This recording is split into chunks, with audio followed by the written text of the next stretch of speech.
So quantum numbers and atomic orbitals is our theme.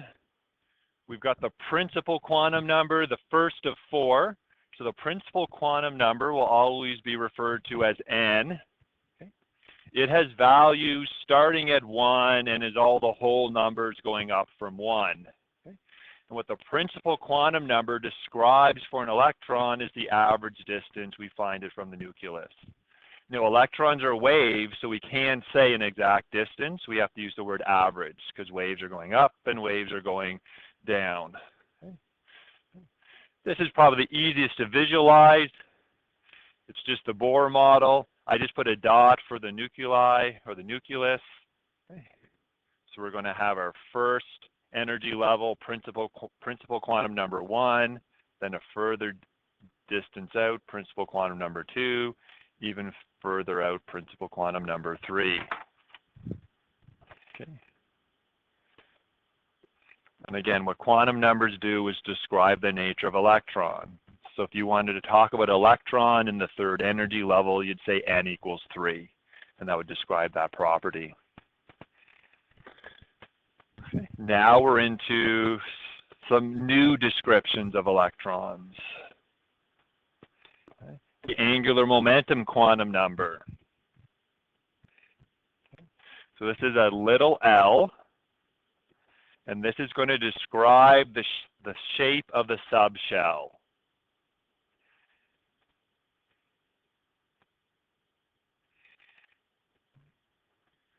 So I'm going to scroll back up for a second.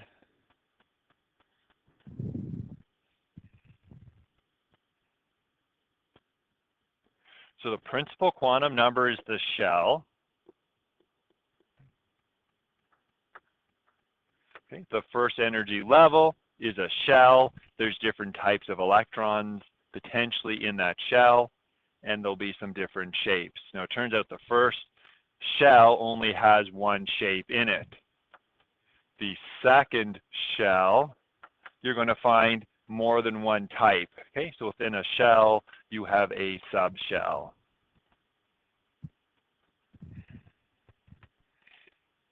Okay.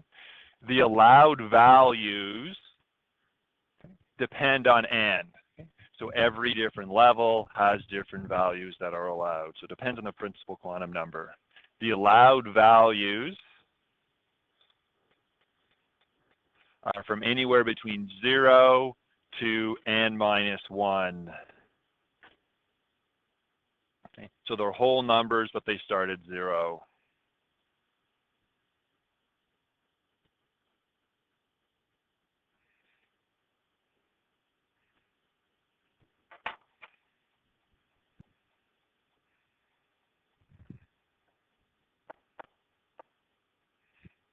So we'll look at some of the allowed values. Okay. Okay. How many different shapes are allowed within that shell? How many different subshells are there? So for n equals 1, that was our principal number. Okay. What values of L can we have? So we can go 0 all the way up to n minus 1, but we're at 1. So n minus 1, 1 minus 1 is 0. The only allowed value for the first energy level is 0. So there's only one shape in the first energy level. In the second energy level, the second shell,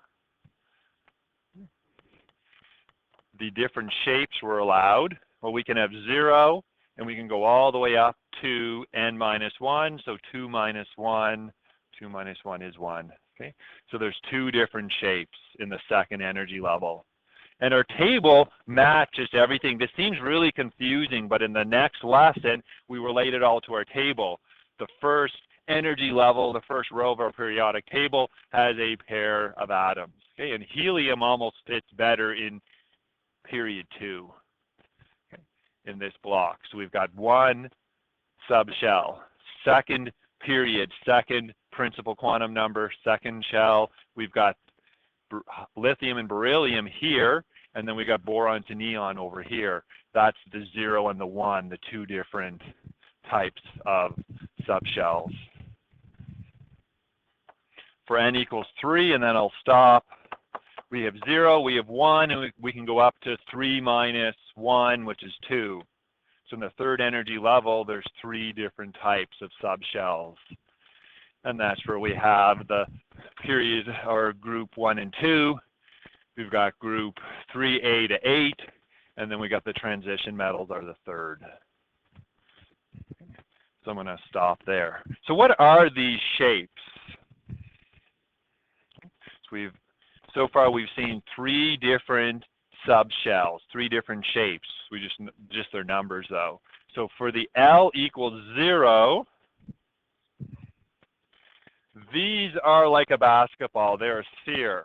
No, I can't draw a 3-dimensional sphere, so I'm doing a circle, but you maybe need to add into your notes that this is 3-dimensional. And this is referred to as a S orbital, an S subshell.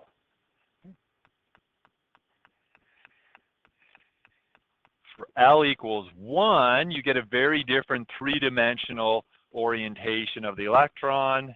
It's a double lobe. This is where you're going to find the electron, the wave. The wave, the electron, is somewhere in the top lobe or the bottom lobe. Can we know exactly where it is? Well, Mr. Heisenberg kicks in. No, we can't know exactly where an electron is. There's a lot of quirky things about quantum mechanics. One of them is you're not allowed to know where things are exactly. You can know roughly, but there's this trade-off between wave properties and particle properties. We have to live with not knowing exactly where things are, but we know with 100% certainty it's somewhere in one of those 2 lobes. This is referred to as a p orbital. D orbitals, the vast majority of them are sort of these quad lobes. And that's a D. And those are the only ones that we're going to use. Most university courses are only going to look at SP and D orbitals. The SP and D orbitals cover, this is the S block in group 1 and 2, the P block, group 5A to 8A, the D block, and rarely do you use the F block, the next one I haven't mentioned down here, and I won't even draw the shape. Okay? Even through my whole undergraduate degree, rarely did stuff down here. We're certainly not going to tackle it in high school. So as L goes to 3, the letters just go alphabetic. F, G, H, I. Okay? But we don't even have atoms in the table that use these orbitals. Okay? So we made a leap beyond Bohr, leap beyond where you've been before. We broke up the shell to subshells. And we're through half of the quantum numbers. Okay? The next quantum number just tells us what's the orientation of these orbitals. So we've got that p orbital, L equals 1, which you'd want to think of it as 2 balloons stuck together. Those 2 balloons could be going up and down, they could be going right to left, or they could be going front to back. So that's the next quantum number. It tells us where do we find these. Okay? Right to left, up to down, back to front. So that is our magnetic quantum number. What's the orientation of the subshell, or the orientation of the shape?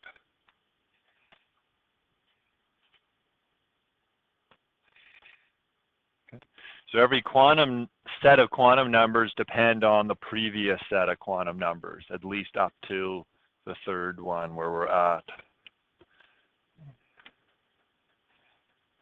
So we had N, we had L, and we have M sub L. The allowed values are minus L to plus L. It's the first time we have negative numbers. And we're only using whole numbers.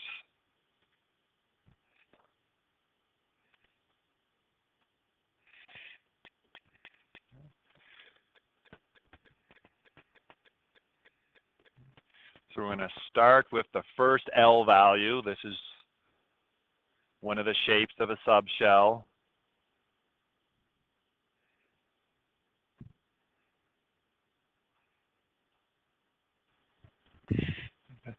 So for L equals 0, okay, and it doesn't matter what shell it's in, first shell, second shell, third shell, we could have an L equals 0. So to think, so what shape is that? L equals 0 was that first letter. We refer to those as s orbitals. You want to think of those as a basketball or volleyball, a sphere. How many different possible ML values or orientations can you have? Well, even without doing this, if you think of a sphere as you rotate it, it's always going to look the same. There isn't two ways you can rotate a sphere and have it look different. It's going to be the same. So what values are allowed between minus L and plus L? Well, so it's between minus 0 and plus 0? Well, that's just 0. We don't need to have the sign with 0. So there's only one orientation possible of an s orbital. Okay? And every shell has an s orbital that's spherical. Okay? And that's our period 1 and 2. Okay? So I can only draw one s orbital. There's only one orientation, it's a sphere. If you go to the second energy level, there's going to be another one sphere. What's the difference between the 1s and then the second energy level, the 2s? Well, the principal quantum number of 2 would be a little bit bigger than 1. So the 1 allowed L equals 0 orbital would be a bit bigger. When you go to the third energy level, you're still only allowed 1, and it's going to be a bit bigger. So there's only one allowed value, one orientation in each energy level for an s orbital. This is not going to be true of our p orbitals.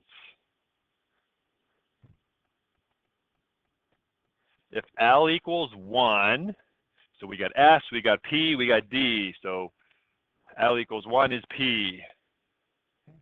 What values are allowed? Between minus 1 and plus 1. So minus 1 is one orientation. 0, and we're going to go all the way up to plus L, so plus 1. So we have 3 possible orientations of a p orbital. So we can have, they're often referred to px, y, and z. So if you think of the x-axis can have a p orbital, the y-axis can have a p orbital, and then front to back is the z-axis. Now you don't use the z-axis very much. You need a 3-dimensional graph to do the z-axis. So x, y, z. That's the 3 P's. So I'm trying to draw them on the board. It's a little difficult on a flat piece of paper to do a 3-dimensional drawing. So that's the px. Okay. The py would be 90 degrees to it. Okay. So think of x, y, you can rotate it, and then z. And it doesn't matter, they're not quite following the typical x-axis, they're rotated a bit.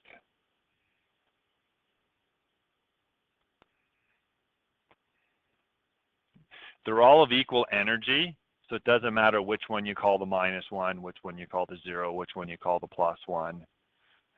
You need to know that there's 3 orbitals and 3 different orientations.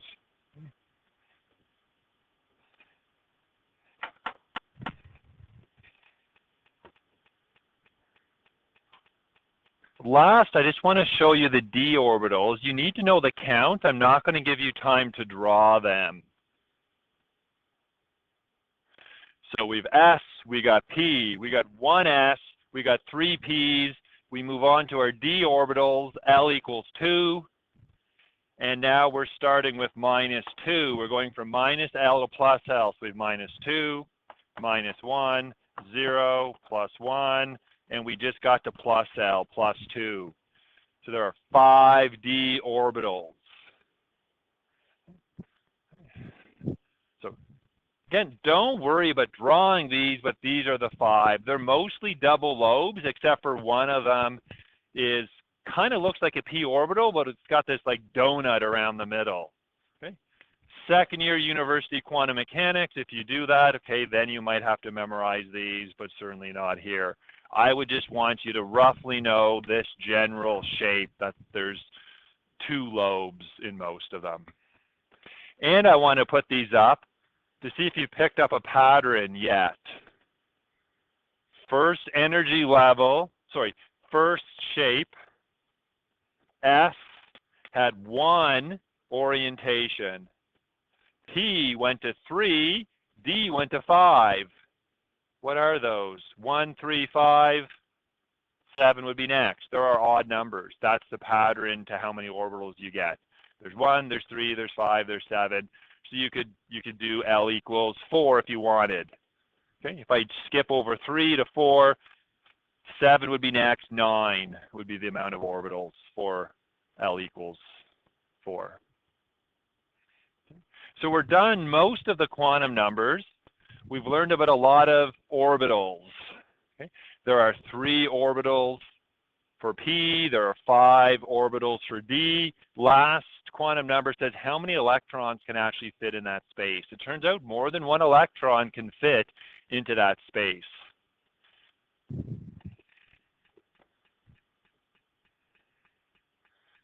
Last, we have the electronic spin quantum number. It's the only time we have a number that isn't a whole number.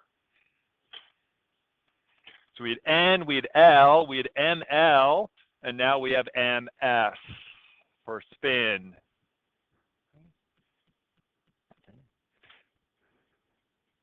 Each orbital has a unique set of quantum numbers. If you think of a px orbital, so it's a pair of lobes in the x-axis.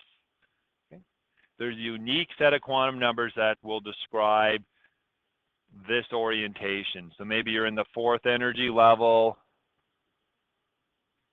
Okay. N is 4. L is 1 for P. But each orbital can hold 2 electrons, and the concept is to think of these as spin. An electron spinning one way, an electron spinning the other. It's a bit of an analogy. To denote the 2 electrons that can fit in any orbital, we use +1/2 and -1/2 to represent those 2 spins.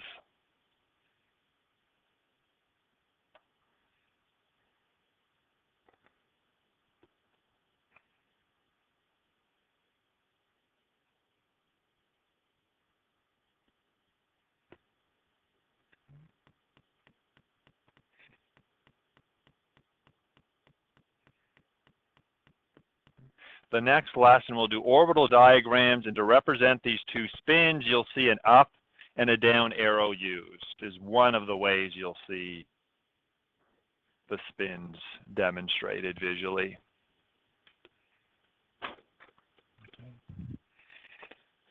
Okay, so we have all these quantum numbers. It's really confusing and long to denote electrons with just quantum numbers.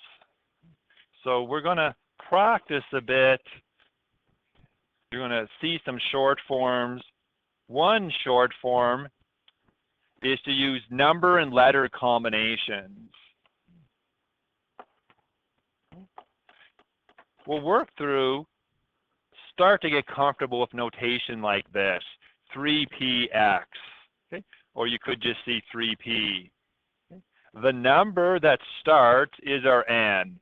So that would be the 3rd energy level, the 3rd ring of the Bohr model. Okay. So we're talking about an electron in the 3rd energy level. The P represents the subshell. So the P represents our L, which goes SP. So the 0 is the S and the 1 is the P. And then that X is our ML, our orientation. So this is the X of the 3 possible orientations. And then this notation does not talk about the spin up and spin down. You would have to realize that for this orbital, you could put 2 electrons in it. Okay? Every orbital holds 2. Now we're going to look at some examples. I want to relate this to the table. It's setting up our next lesson where is all about relating to the table, but things should maybe slowly start making sense from here on in. Group 1 and 2 represents the S block. s orbitals, and every orbital can hold 2 electrons. So that's why there's 2 here. This is filling the 2 electrons in the s. This is our p block coming from p orbitals being filled. Okay. Now, how many p orbitals are there? It's 1, 3, 5, 7. So s is 1, p is 3, the -1, 0, +1. And they can all hold 2 electrons. 3 orbitals, 2 electrons. 2, 4, 6. That's why there's 6 in this block of the table. So here's kind of 1 s orbital, 2 electrons. 3 p orbitals, 2 electrons. 1, 3, d is now 5. And they can all hold 2 electrons. That's why there's 10 here. And then you move down to the f block. 1, 3, 5, 7. 7 times 2 is 14. There's 14 elements in the f block. So that's why the table is the way it is. It's due to this in quantum mechanics.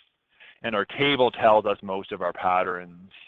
We're going to get more and more comfortable to using our table to understanding quantum. So that's the lesson, but we've got to practice this. It's a lot to get comfortable with. So I've got a few questions. You're going to think about it quickly, and then I'll summarize it. So if n equals 2, what values of L are possible?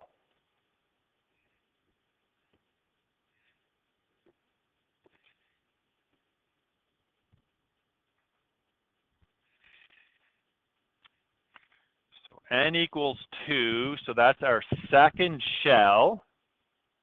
This is kind of equated to the second period of the periodic table.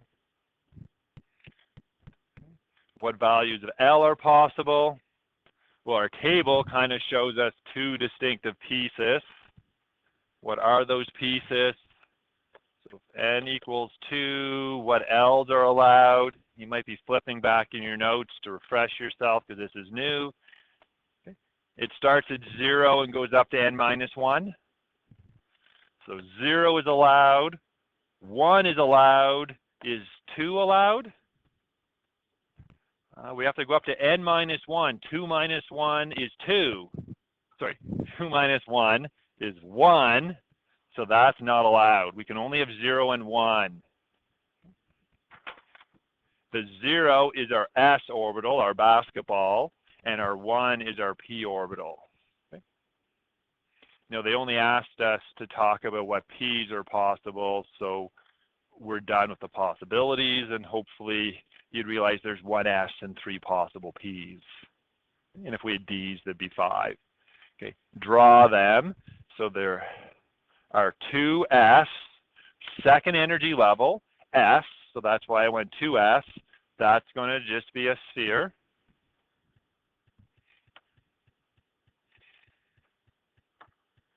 For 2p, there's the -1, 0, +1, so I have to draw 3 of them. So again, it's going to be a challenge. That's going to be my px. This will be my py. You do not have to memorize the exact orientation. And then z, I have to go out of the board into the board. So that's going to be a problem. I'm going to go on a diagonal, but this is really out and in for how I'm setting my z-axis. So I'm saying x is right to left, y is up, down, z is forward and backwards. So that's all our possible orbitals. Every one of these would hold 2 electrons.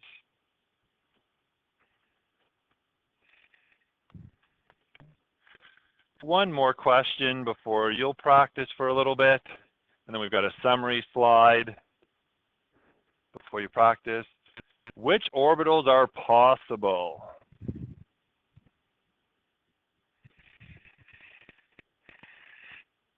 So I'm going to turn this notation into n equals and L equals, and then we'll have to see which one of the combinations are allowed.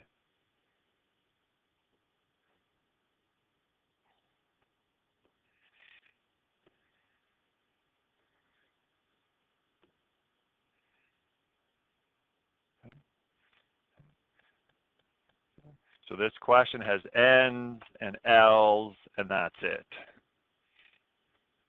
We're not getting into the orientation of the shapes. So for the second energy level, are you allowed to have an S? So this would be N equals 2, would be the meaning of the 2. The S tells us our L. So it's SPDF for 0, 1, 2, 3. So S is our very first one, which starts at 0. So can you have N equals 2 and L equals 0? Is that okay? L can go up to N minus 1. So that's fine. That L equals 0 hasn't gone above the maximum number we're allowed. So there is a 2s orbital. In our periodic table, you'd be thinking kind of that's the electrons, the last electrons filling up lithium and then beryllium. That's 2s. Is 2p allowed? So the 2, we're still in the second energy level. P is the second letter, so 0, 1. And so that's still good. There is 2p orbitals. There happens to be 3 of them. That is allowed. And so we're in the 2, and here's our p block. So this is our boron to neon, the last electron filling up these atoms. Our 2p's. 2px and 2py, and then finally 2pz needed for by the time we get to neon. So that's good. 2d, N equals 2, L equals S0, P1, D2. Is that allowed by the rules of quantum mechanics? No, that's not N minus 1. There's no D block here. You know, the table's a little offset, but one hint is there's nothing in the transition metals in period 2. Now the S's and the P's perfectly match the rows. You'll find the D's and the F's are offset. The period they show up in doesn't exactly match the principal quantum number. We'll get into that a little bit later. But 2D, not allowed. 1s, N equals 1, S, so that's 0, 1, 2, so S is the first one, so that's the first L is 0, and that's fine. So first energy level, first orbital, the very first electron in the table, hydrogen, is the first 1s electron, and then helium would be the second electron put into that same orbital. Okay? So the spin of +0.5 for hydrogen, helium would have the -0.5 and the +0.5 for its 2 electrons, 1s. Finally, 1p, N equals 1, L equals not 0, this is 1, and that is good? No, it's not. We can only go up to N minus 1, so we can only go to 0, and that's why there's no P block in the first row. There's hydrogen, there's helium, and that's it in the first period. This is why there's only 2 electrons in the first energy level, because the only orbital allowed is 1s. Okay. That can hold 2 electrons. So you can have 2 electrons in the first energy level. The second energy level can have 2s and 2p. Okay. 2d isn't allowed. So you can have a pair of electrons here. There's 3 p's, and they all hold 2, so there's 6 there, and that's the 8. So that's the 2-8 you're told about before. And then in science 10, you're lied to and kind of ignored the d orbitals, and in science 10, you only went far enough in the periodic table to look at 3s and 3p, so you were lied to, even maybe by me, and told there was only 8. Okay? But we ignored that 3Ds are actually allowed. So Ds, 1, 3, there's 5 of them. So they all can hold 2. So there's 10 more electrons we lied to you about. So it's really 18. 2, 8, 18 is a full third energy level. But science 10, you maybe didn't realize it, only went up to calcium.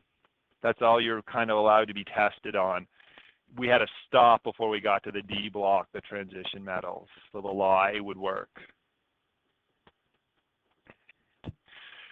So all of this is coming from second, third year university math. If you've ever heard of Schrodinger, the Schrodinger equation, that's where all these numbers come from.